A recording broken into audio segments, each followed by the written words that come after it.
Hi everyone, I thought it might be fun to just do a very quick first impressions video for Hollow Knight Silksong, which came out yesterday.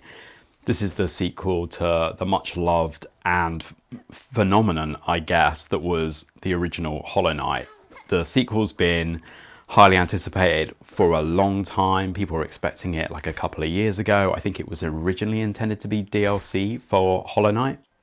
I played for about 6 hours last night. The footage you're seeing right now is really early gameplay, so no significant spoilers included, just me kind of testing out how the new character moves. And she was part of the original game. She was an early boss in Hollow Knight, but she's had a lot of her moveset from that boss fight removed in this early part of the game at least. And the result of that is that this feels an awful lot like the original game. Now, to my mind, that's no bad thing at all, but if you come into this expecting some sort of holy grail of Metroidvania, you're not going to be getting that, certainly not in the early stages.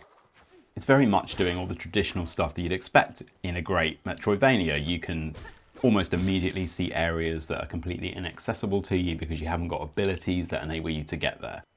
The original game was an amazing journey of exploration, and I suspect this will be very similar in that respect. The footage you're watching right now was captured on my PC, but the game's available on all of the consoles as well. It's running fantastically well. It looks brilliant. So the lighting effects are fantastic. The game music is beautiful. And it repeats the thing that Hollow Knight did so well, which is how natural the movement feels. I'm using a controller, which is how the game is recommended to be played. And movement feels incredibly smooth and natural.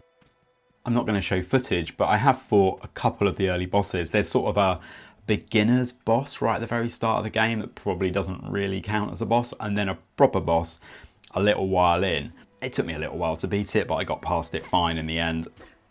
And then I moved on to another area which was really frustrating to move around in. But that's what Hollow Knight was like. Particularly when you are limited in your skill set, the early levels become tricky because suddenly you're getting caught by, I guess, the trash in the game, and that can be frustrating. But actually the gameplay is still delightful, and the game world is so similar to what I experienced when I played Hollow Knight that I'm having a lovely time with it. My slight fear for Team Cherry is that the reaction to this game might be a bit negative, because it doesn't feel, certainly in the early levels, that this is doing anything particularly revolutionary, and I am worried that people were probably expecting a work of genius, and it might well turn out to be that.